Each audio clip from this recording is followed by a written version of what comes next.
L'organisation État islamique perd un de ses hauts responsables. Il s'appelait Mohamed Al-Adnani et il a été neutralisé dans la province d'Alep en Syrie. Il a été ciblé par des tirs américains qui visaient à l'abattre. Il était surnommé le ministre des attentats. Alors il y a même un drôle de jeu entre Américains et Russes qui se disputent la paternité de la frappe qui a tué cet homme dont vous découvrez le visage. Patatras, démission du ministre de l'économie hier. Dès ce matin, passation des pouvoirs. Emmanuel Macron a laissé la place à son collègue Michel Sapin, déjà ministre des Finances. Bercy est une île formidable.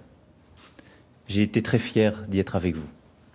C'est une des îles essentielles de l'archipel que forme l'État. Mais je me devais de prendre la mer dans une embarcation résolument plus frêle, mais avec un cap et une volonté de prendre ce risque. La mer, ça inspire le maire de Béziers, Robert Ménard. C'est comme si M. Macron quittait le Titanic, dit-il, juste avant l'iceberg. On a un ministre de l'économie qui a eu le temps cet été d'aller au Puy du Fou, sympathique. Il ne devait pas être extrêmement occupé pour le reste. Et qui quitte le bateau à 6 mois, dans un pays où il y a 6 millions de chômeurs. À la sortie du Conseil des ministres ce matin, personne ne commente la démission d'Emmanuel Macron. Il va vous manquer, Emmanuel Macron ? Travail collectif. C'est un proche de François Hollande qui s'en charge. J'ai regardé la définition de trahison. C'est un manquement à la parole donnée, un engagement, un devoir de solidarité. Alors, est-ce qu'il a trahi ? Je pense que sur le devoir de solidarité, il faut vraiment... Je pense qu'il y a des choses très, très vraies là. Tous les projets rassemblent. Je n'ai pas vu un projet individuel. Vous avez un projet qui serait fait par un individu pour lui-même. Il y en a qui peuvent avoir cette conception. Mais on ne peut rien faire tout seul et pour soi-même. J'ai un principe, c'est la loyauté.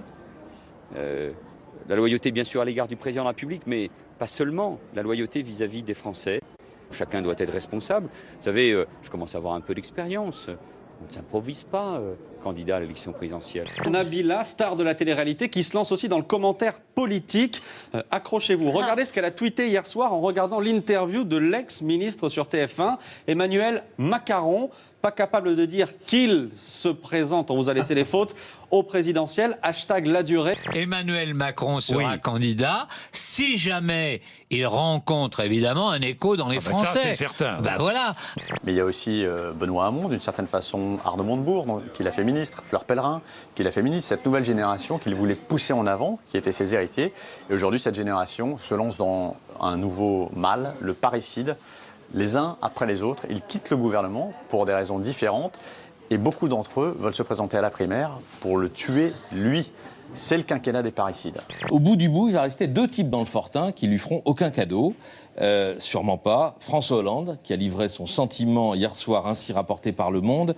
Macron m'a trahi avec méthode. Il m'a trahi. Et puis Manuel Valls, qui rêve d'être l'alternative si Hollande finit par renoncer et qui enrage de voir ce blanc-bec occuper son créneau. Au Brésil, c'est désormais officiel. Dilma Rousseff vient d'être destituée par le Sénat. Et c'est un vote sans appel. 61 sénateurs ont voté pour le départ de la présidente. Seuls 20 ont voté contre. Dilma Rousseff a donc été reconnu coupable de maquillage des comptes publics. C'est désormais son vice-président qui assure l'intérim. Sur tout le nord-est du Japon, ce spectacle de désolation. Depuis hier, en quelques heures, de 300 à 500 mm de pluie se sont abattus sur cette région, déjà durement frappée par le tsunami de 2011. Les rivières ont débordé et de nombreuses routes ont été détruites.